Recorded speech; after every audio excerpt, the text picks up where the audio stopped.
Good evening, everyone. I'm Laura Ingraham in Washington. Let's get right to the angle. Let me tell you what we're not going to get used to in the United States as the new normal, or dismiss as a one-off or just another senseless act of violence. When a jihadist games our immigration system, gets a green card, rents a truck, and in the name of Allah mows down innocents in a major American city. That is not, nor will it ever be, acceptable in the U.S., particularly when it's preventable, as this act of terror may have been. Like clockwork, the platitudes are flying from city officials. Is an international symbol of freedom and democracy. That's what we are, and we are proud of it. That also makes us a target for those people who oppose those concepts. Of course, New York is susceptible to attack, duh. Every city is susceptible to attack. Those words mean nothing. We want action from elected officials to keep this country and cities like New York safe. And listening to this makes me think of the mass Islamic resettlement in Europe. We saw terror attacks in Barcelona, Paris, London, Manchester, on and on.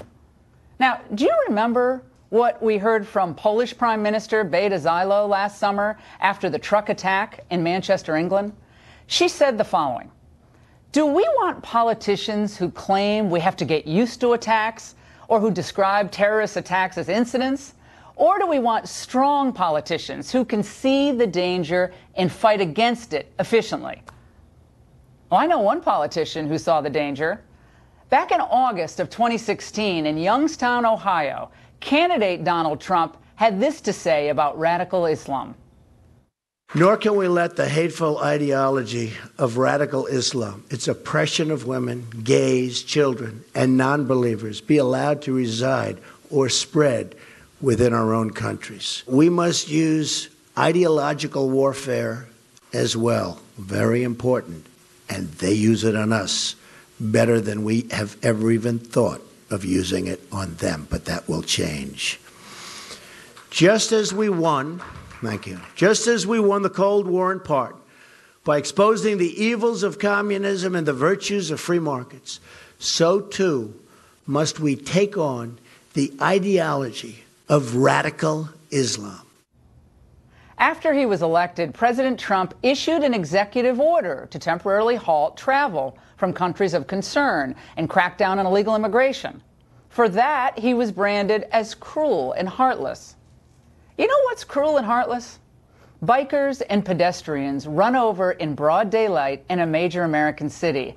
That's cruel and heartless. Trump's instincts about what it takes to secure the homeland are correct.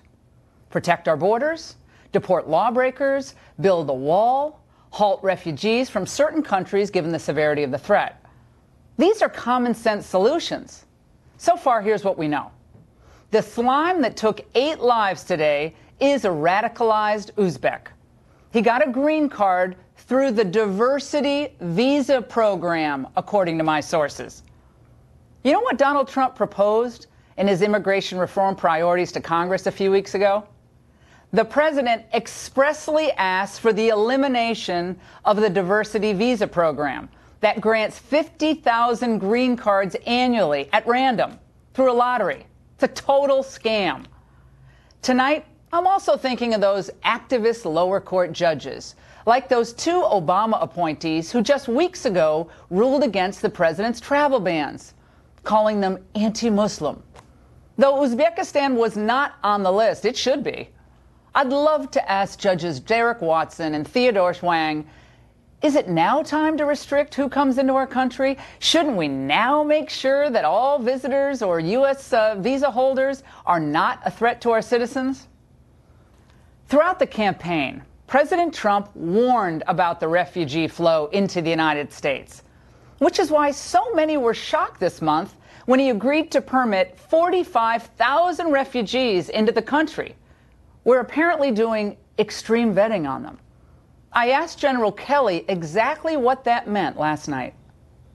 Okay, now how are we extreme vetting? What is extreme vetting? Extreme vetting is we simply interview people and have to satisfy ourselves that the person we're talking to is indeed the person who they claim. Pretty tough to do in some cases. There are no records. And frankly, impossible to do in some cases. So they won't come in then. If you can't really verify that, they're not coming in. If we can't verify, I don't think we should let them into the country.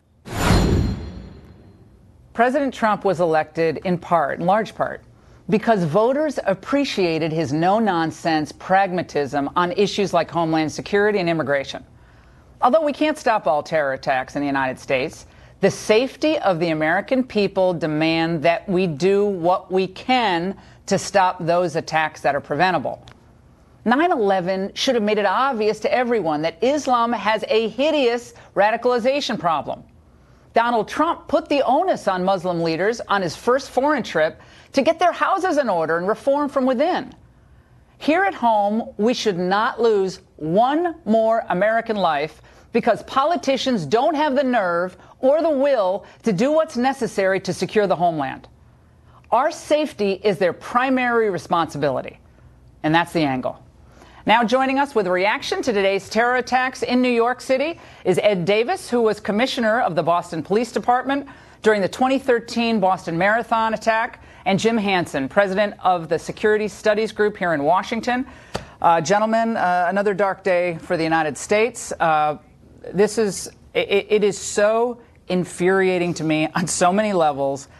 I know there's a lot of sadness, but I'm trying to turn sadness into a righteous indignation toward action. What are your initial thoughts on this, given what we know so far? You know, if this guy actually came in on a diversity visa, I don't think that qualifies jihadism as something we want diversely entering this country. So I think we need to start with what's called extreme vetting. You know, President Trump immediately after this said he's going to ramp up the extreme vetting even more now than what you talked to General Kelly about last night. And I think that's necessary. I mean, if you want to talk about a model country for the travel ban, Uzbekistan has a massive jihadist problem. Their Islamic movement of Uzbekistan pledged loyalty to ISIS in 2015. Why are we letting people in from there if we can't tell who they are? That's a good place to start. Ed, let's go to you. You led Boston during that extremely difficult period. The Sarnaez brothers carried out their carnage at the Boston Marathon. Now, they hailed from a close in proximity region, Chechnya, if my memory serves me correct. This is Uzbekistan. Uzbekistan was not on the president's travel ban list. I wonder why. I mean, they do have a real problem there, as Jim said, and yet it wasn't on the list. What are your thoughts initially? Well, when the FBI reported back to us that that the two brothers, that the older brother had visited Dagestan and had, possibly been in radicalized areas, they also said that Dagestan was not on their radar screen as far as radical Islam, and Uzbekistan is even more moderate than the Caucasus area. So the problem here is that this is popping up all over the world, and it's extremely important that we pay attention to where it's happening and we put logical steps in place to protect ourselves. Just on the streets of Boston last year, after the marathon attack, there was a terrorist that was shot and killed by Boston police and FBI agents as he was going to execute a Boston police officer. And if you look at the ACLU website in Boston, they're boasting about the fact that they stopped the Boston police from looking at open source material on Twitter and Facebook for people that were using radical terms. If this guy is in the United States and he's been radicalized, looking at his Facebook postings, these are public postings. These aren't private email communications. These are things that they're saying publicly. But Ed, why are we letting any of these people into the country? I mean, I know that people say, oh, that's heartless, that's cruel. Look at the bloodstains on the sidewalks in New York. I mean, this idea that the United States has an obligation to bring in hundreds of thousands of people from hot spots where we can't possibly do extreme vetting, because as I said to General Kelly, There are no records that can be easily checked or followed or addresses checked up on. I mean, we're going to do, Jim, an FBI background check on some of these characters from Turkmenistan and Uzbekistan and all of the stands. I mean, this is insanity. There is no positive right to enter the United States for any reason at all. It is up to us to decide who comes in the country. President Trump has the right, both constitutionally and under existing law, to decide for any reason he can stop immigration from anywhere. So right now, I think there is a legitimate reason to take a look at all of the visa programs, all of the refugee programs, and all of this. The diversity visa program has got to end.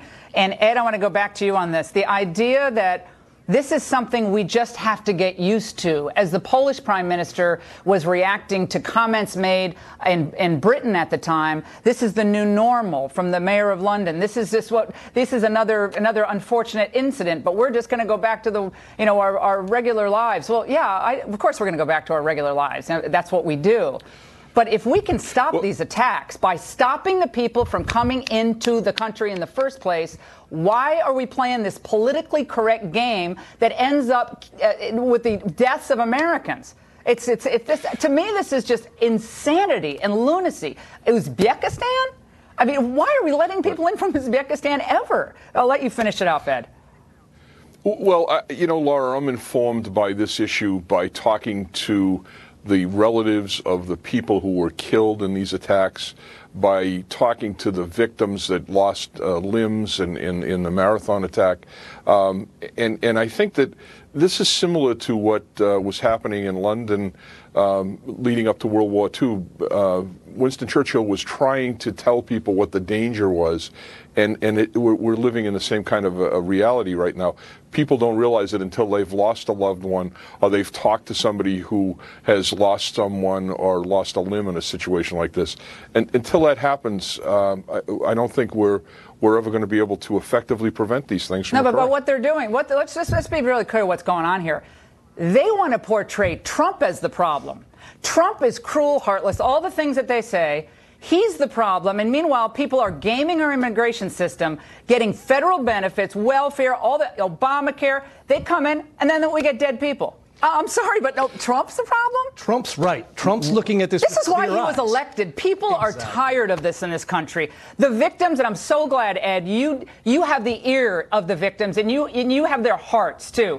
We should listen to the people who've been brutalized by illegal immigration, by this gaming of our immigration system, by the asylum program that the Tsarnaev brother abused, and all these other issues. And I'm so upset about this tonight. And gentlemen, both of you, thank you so much for joining us. We really appreciate it. Thank you, Laura. Up next, the debate over a radical Islamic threat that looks to be gaining ground in the West. You bet. We're going to go live to the ground for some breaking news on today's New York City terror attack coming up. I believe when an individual yells out Allahu Akbar, all the indicators and hallmarks of an act of terror, and I think that's true in this case. We know for 2 years they've called out in their internet magazine to attack by vehicle.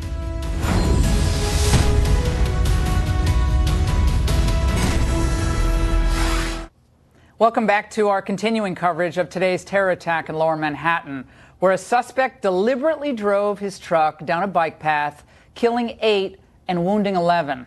Joining us now with the latest from the scene is Fox News' Shepard Smith. Shep. Laura, new tonight and new this hour, Fox News has now confirmed earlier reports that police found in and around the vehicle which the suspect had driven, that rented Home Depot truck, notes written in Arabic pledging allegiance to ISIS. I'm told one note in the vehicle and another appears to have fallen out in a black leather bag that fell out as he exited the vehicle after it crashed into a school bus. Fox News has also learned out of that bag fell a hunting knife in a black leather sheath with a belt clip attached to it, a knife he apparently did not use as he was flailing his arms in the streets of Lower Manhattan, waving 2 fake guns, shouting Allahu Akbar before police, as one from the 6th precinct put it, lit him up. the police here on scene earlier told me that they believe they had shot him in the stomach. The Fox News has now confirmed he was actually shot in the leg. No major arteries hit. He is expected to survive. The surgery is over, we believe, though we haven't been able to confirm that. He'll be held at least through the night, and authorities do expect to have him available for questioning at some point. He arrived in the United States, we've now learned, in 2010 from Uzbekistan, and as you mentioned earlier, on that green card visa through the lottery program, which you mentioned. He's lived in Tampa, Florida for a time, and in nearby New Jersey across the river. We believe Paterson, New Jersey, where right now NewJersey.com reports police have an area of garden apartments attached to a mosque surrounded. And in addition, in nearby Passaic, New Jersey, which is about 15 miles from the scene here in Lower Manhattan, they have surrounded a vehicle at a Home Depot. It is believed that he drove that vehicle to that Home Depot store in Paterson, New Jersey at about 2 o'clock this afternoon, though we can't confirm the time, to rent that truck, then drove it into Manhattan, we don't know which way yet, and began that 1-mile trek of terror along the West Side Highway. Started around Houston Street on the northern end of the Soho neighborhood, finished here in the shadow of World Trade Center after about a mile, running into many people, mowing over pedestrians and bicyclists especially, mangled bikes seen along that guarded bike path there. In the end, 8 people dead, somewhere around 12 injured, taken to 2 different hospitals. We expect updates on their condition in the morning. Among those injured, 4 people from nearby Stuyvesant High School, which was letting out for the classes for the day this afternoon. 2 of those are staff members, I'm told.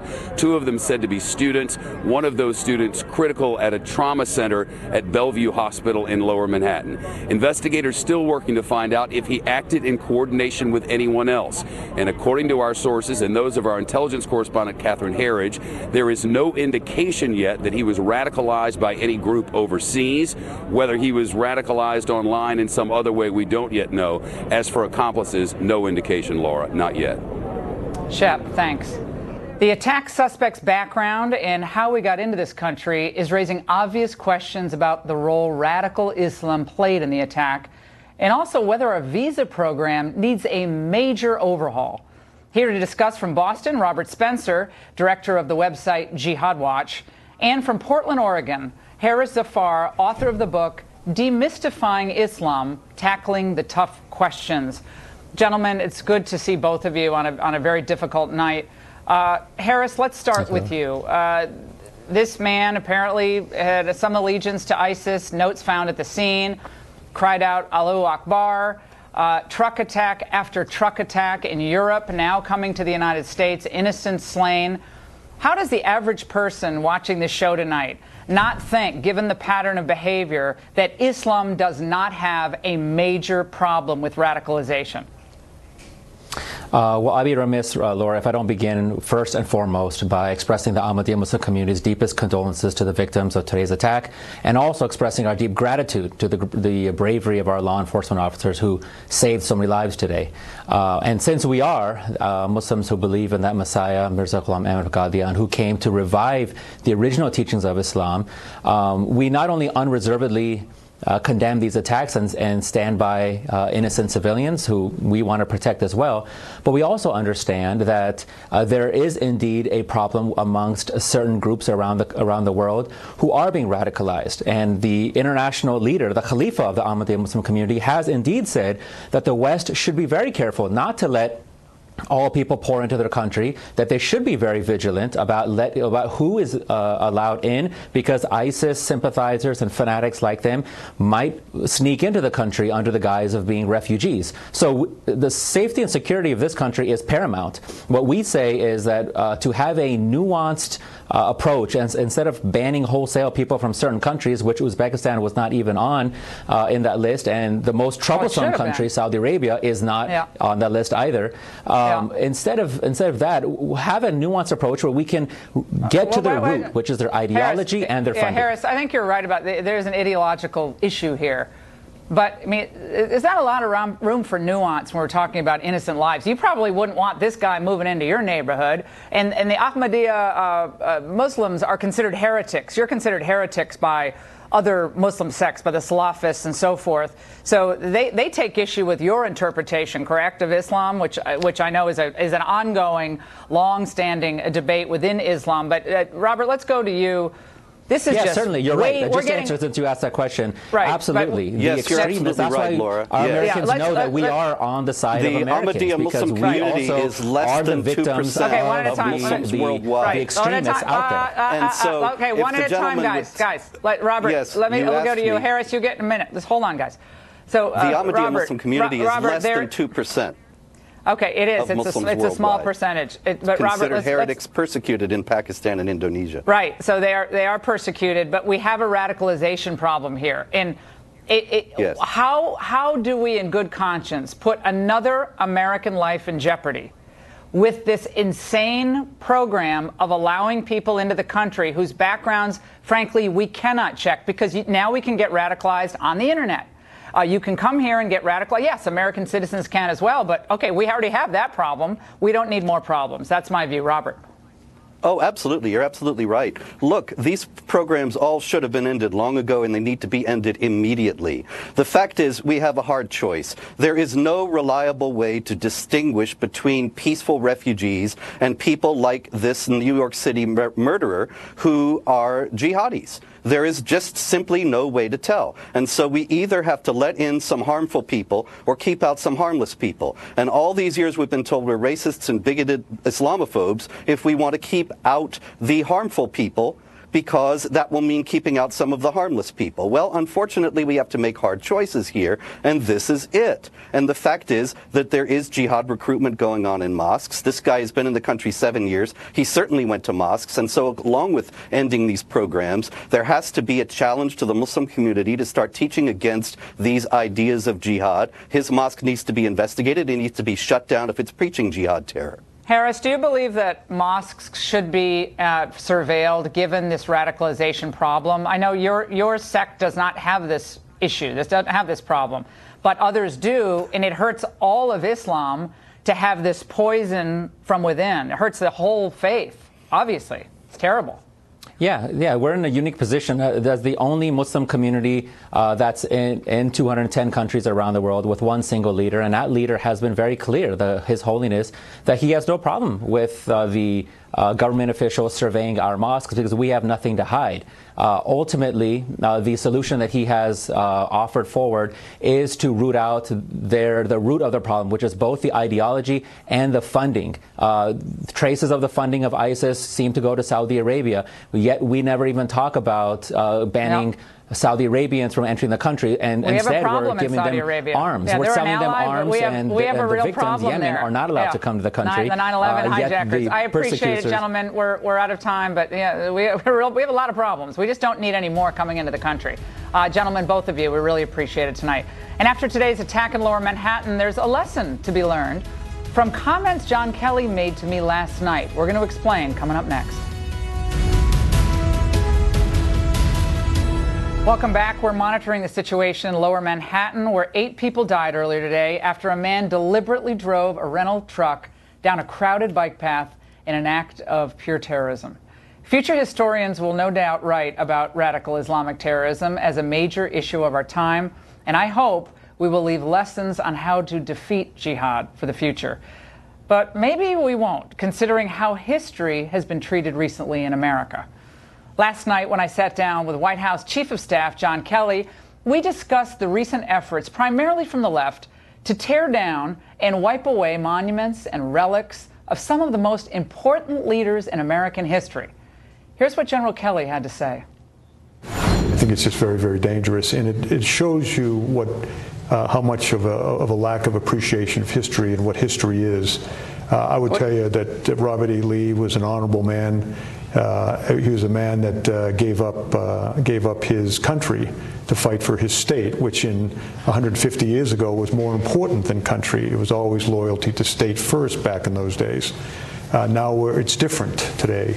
But the lack of an ability to compromise led to the Civil War. And men and women of good faith on both sides made their stand. Of course, the very suggestion that our history be appreciated, warts and all, led to what has become a common media practice in these times: mass hysteria. This was not a close call. America mattered then, and it matters now. History is not history when it comes to the Civil War. These monuments were put up during Reconstruction to stick it to free black people and to let them know that there would be a new Jim Crow. The language Kelly used is straight out of sort of mid-20th century textbooks. You know, it's the myth of the lost cause, where the Confederacy is noble leaders like Robert E. Lee being motivated not over slavery but over love of state first.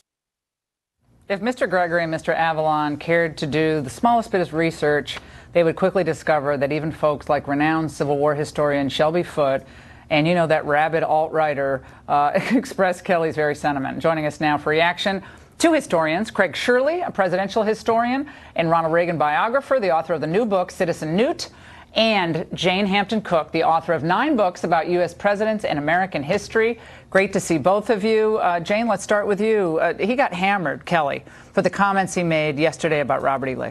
He did. And I was reading the criticism, and I thought, this is really exaggerated. I mean, maybe General Kelly's thoughts were incomplete. He could have mentioned slavery. He could have explained more about that. I think we don't know about slavery. I mean, is that something we don't know about at this point? Right, but he's not a historian, and I think he's got such a mellow, calm tone to him. You listening to him talk, I just didn't get the sense that he was being disrespectful or out of sync with history. Craig, John F. Kennedy talked about the gallant failure of Robert E. Lee, right, and how he moved forward toward Reconstruction with the bravery of his troops. Right. FDR, one of the finest Christian gentlemen, one of the finest soldiers America had ever seen. FDR and John F. Kennedy. John Cash wrote a song, Thank You, Robert E. Lee, because Lee laid down his arms at Appomattox. And why Lee is indeed great is because of what he did after the Civil War. Because Jefferson Davis, the president of the South, wanted to break up the Confederate Army, form militias and guerrilla units, and keep the war going. And they would have, too. Those Southern boys were born with guns coming out of the womb, is that they could live off the land for many, many years, and they could keep the war going for a number of years. Lee broke with Jefferson Davis and said, no, we must rejoin the Union, lay down your arms, go back to your farms. And you think, Jane, of the American story. We hope it's an unending story. It just goes on and on and on. Like in all of our lives, we have failures, we have triumphs, we have successes, we have virtues and sins. And yet, we want to look at each monument or relic through the eyes of the politically correct idea of the time. And obviously, everyone knows that slavery is evil, but the idea that because someone happened to be born in the South, and how many people, maybe two of you historians know, how many Southerners didn't side with the South? Not many, right? Not many, at least during the war. Most of them were not slave owners. Right, most of them were not slave owners. Right. But isn't it important now that we have a historical understanding that we can gravitate toward? We don't have to agree on everything, but there are certain things like the anthem and our founding that we can say, God, these were truly great men. They had great sacrificial concern for the future of the country. Well, and it's looking at individuals with optimism and hope and seeing the good. I mean, I write books about history because of patriotism, to inspire the good and the hopeful in our country. King George III, after the Revolutionary War, our enemy during the Revolution, said he believed that Republican governments were dependent on an ardent love of country. He even recognized that patriotism was a key to a Republican government continuing. And he was our enemy during the Revolutionary War. Tocqueville, Lafayette. I mean, they came to this place, this new place, and they thought, there's something incredible going on here. So special. They almost loved the country more than the people who were just being born in the country at the time. And Craig, we have these terrorist attacks, mass migration of people into the United States from countries that are very different. Doesn't mean they can't come here and be successful. But boy, when we don't even teach our own citizens the goodness that is America, what are we going to do? What does this mean for the people coming in from totally different cultures? Well, obviously we're worried about the future. If we're not teaching the past, how can we expect to teach the president into the future is that who the enemy is, why he's here, why he shouldn't be here, what is going on in this country, what is the battle at stake, is that if we don't understand the meaning of the American Revolution, how 100 years from now are we going to expect students to understand the meaning of the war on terror? And Craig, remember Reagan's farewell address? Because sure. Craig knows every speech. Yes. Reagan's farewell address spoke about the teaching of history about to our how young important people. It was. That's right, exactly. We've got to know, why we flew those missions. What we did on D-Day. We Yes. have to know the story of America, and if we don't, we won't know what it's like to try to how important it is to save America. What's worth saving? You mentioned John Kennedy. Nobody quoted the framers and founders more than Ronald Reagan. What's happened to those Kennedy. Democrats? What's happened to those Democrats? Where are those Democrats today? Not many. No, they're not there. I mean, well, John Kennedy was a different kind of Democrat. He was. Yeah, he was like a Republican. He was. A historian at the time called him an enlightened cold warrior. He was essentially a Republican. Look how many times he used the word freedom in his inaugural address. Freedom, liberty, the Yes, founders. that's right. All good stuff. Jane and Craig, great to see you both. Thank you for joining us. Thank you. And I got a little smarter during this segment. And up next, Pat Buchanan was in the Oval Office when Nixon chose to fire the Watergate special prosecutor. Can you believe that? So what does he think President Trump should do about Robert Mueller? He'll tell us next. Pat Buchanan is a political and populist legend. He served under 3 presidents, including he was in the Oval Office with Richard Nixon on the very evening of the Saturday Night Massacre. I spoke with Pat earlier about whether history may repeat itself over Special Counsel Bob Mueller and the state of the Trump presidency. Hey, Pat, how are you? Good to see you. Good to see you. Congratulations on the new show. Thank you. I had to invite the guy who kind of, back in 1992, kind of reset the Republican Party, or at least tried to, back toward Reagan. And all those years later, you have this guy, Donald Trump. He didn't have the pitchfork, but ended up winning the presidency in November. And the same people who were trying to drive you out of the party are trying to drive Trump down now on the right. And they're out there. Well, exactly. But Trump ran on those same issues we had back then that matured: secure the border, no more foreign wars, unnecessary wars, and also no more of these trade deals that are exporting American jobs and factories. And Trump ran and beat 15 or 16 establishment Republicans, amazingly won the election. But you wouldn't know it by listening to John McCain. He was at the U.S. Naval Academy and gave a speech where he talked about the isms and how protectionism, isolationism, nativism are taking over the Republican Party, and how the fake crackpot conspiracy theories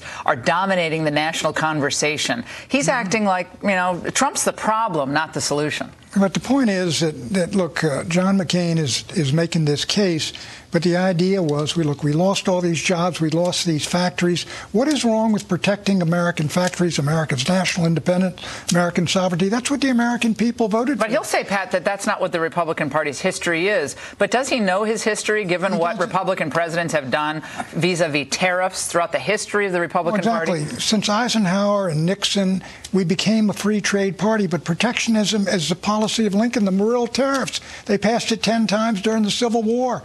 Tariffs were in the protectionism was in every Republican platform until 1948. How do they think they built up this mighty industry in the United States, the greatest in the history of the world? How did the Chinese, name me one country in the world, great country, great economy, that built up its economy on free trade? Well, let's talk about what McCain says about walls. He said, look, we tear down walls. We don't put up walls, of course, making the reference to Reagan, Mr. Gorbachev, tear down this wall. Is that appeal? Would that be the same John McCain who walked along the border and said, build the dang fence? I mean, when he was running last time out, look, the entire Western civilization, the issue of mass immigration from the third world, unchecked immigration, is causing countries all over the Western world to build fences, to build security fences, to control immigration. Ronald Reagan said a country that doesn't secure its borders, doesn't protect its borders, isn't really a country anymore. What do you think Reagan would think of all of this today? Where the party is, where the... I think Reagan was a conservative of the heart, I believe, like me. He was intellectually there. But he was, at one point he did ask that people talked about all the, about trade deals, and he says, what happens to the workers? I mean, when he ran in trouble with Harley Davidson, I remember we said Harley's going under. And he said, why? He said, the Japanese are sending all these big bikes. They're dumping them in here to kill Harley Davidson. Okay, put a 50% tariff on Harley Davidson. Saved Harley. Saved Harley, and Reagan, and a couple months later, was up there sitting on one of the big Harley hogs. And we have all those men in their 60s and 70s with those skinny little ponytails riding all over the country. Now that's a good thing. Yeah. Let's talk about this special counsel probe. Sure. When you have a low-level guy who was a volunteer, he was on one of these foreign policy boards. I've never heard of him before. George Papadopoulos. Right. They wired him up, it turns out, and they sent him out to try to set up meetings with Trump campaign folks and so forth. He pled back in early October. He started cooperating back in July. Right. Well, could this be a real problem for the Trump agenda? Well, let me just say this. Look, even with Papadopoulos, there is no underlying crime. He didn't commit any crime. Even if he had knowledge, look, the Russians told me they got all these emails and they're going to dump them. That's not a crime. His crime was lying, quite frankly. And this is the real difficulty. I think there's no underlying crime in this whole alleged collusion conspiracy, and there's no collusion between Trump and Putin. But there's a problem if you call people on the phone and you got that wire on and he's been told what to say. This is the real problem, I think, for the Trump administration legally.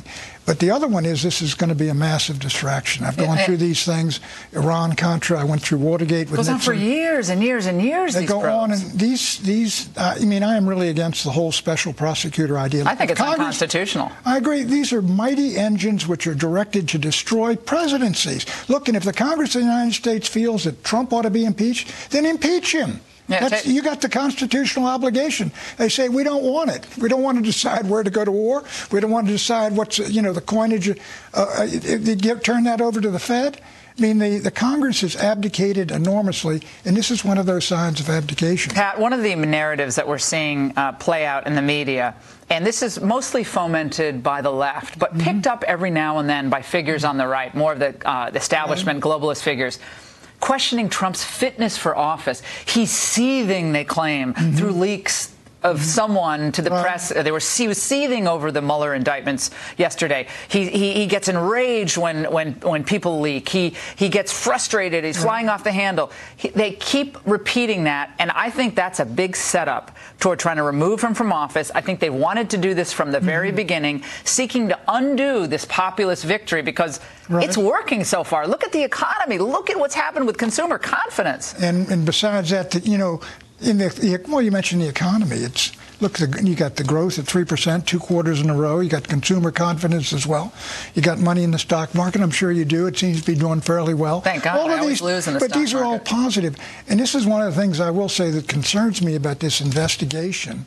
If this gets gone and there's more indictments and people say, Trump is going to be a broken president, and that's what happened. Of course, the economy went bad on Nixon in 1973 after his 49-state landslide.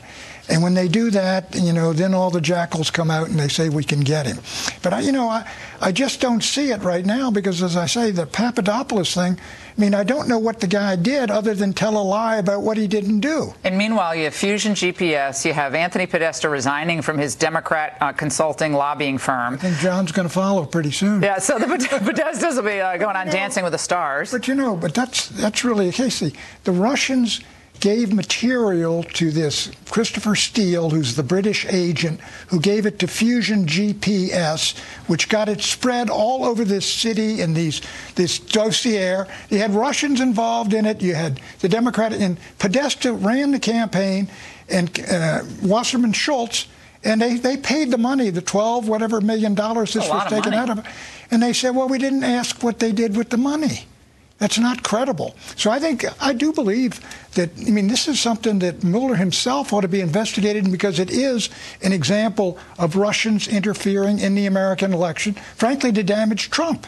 Greg Sargent today in the Washington Post was saying this is all Republican, wild theories about deep state, and they're trying to delegitimize the hardworking men and women of the FBI, and they're trying to work against the traditional professionalism of the FBI and Bob Mueller, who apparently no one can ever criticize. Bob Mueller is should be up on Mount Rushmore. And he's arguing that this is just a tactic being used by Republicans, again, to undermine an ongoing investigation. I've never seen a city, even including 1974 and Watergate, it was so hateful and hostile toward an incumbent Is it worse president. than with Nixon? Nixon at the very end, it was as bad. There was real enthusiasm for seeing Nixon go down, destroying the guy. There's a smell of blood. The scent of blood is in the nostrils. But why? What's behind that, Pat? What's really behind what the media, the left, and the globalists in the party are trying to do? Donald Trump came to Washington, D.C. and stole what the Republicans thought was going to be their turn, and he's taken away the leadership of the country, and they can't stand the guy.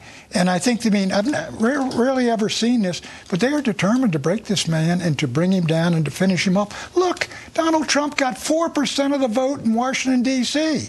You think this is not a hostile city? 4%. 4%. That much. Wow.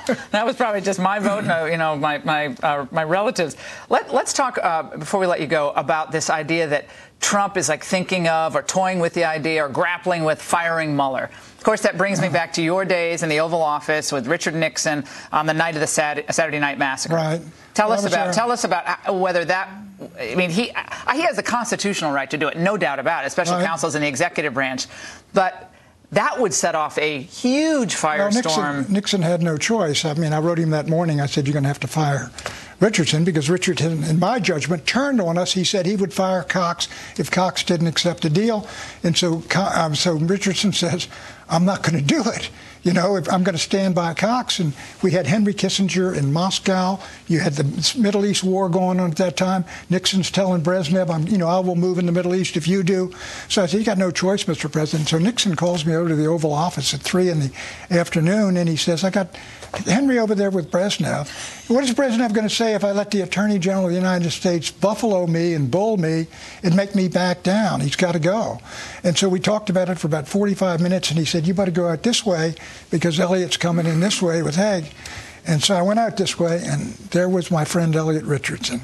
I said, hi, Elliot, how are you?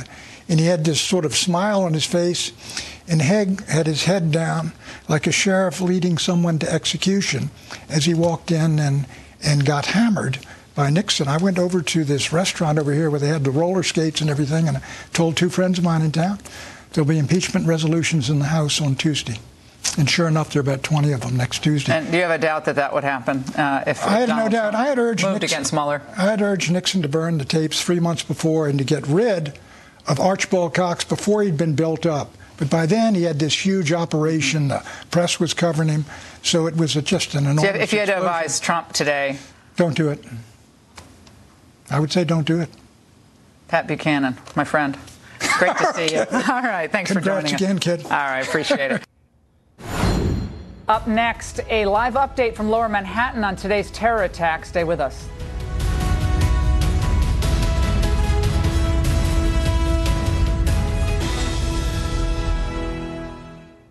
There are a lot of fast-moving developments this evening related to today's terror attack in Lower Manhattan, but in spite of it, the city's big Halloween parade has gone forward this evening, and Fox's Eric Shawn is standing by. Eric?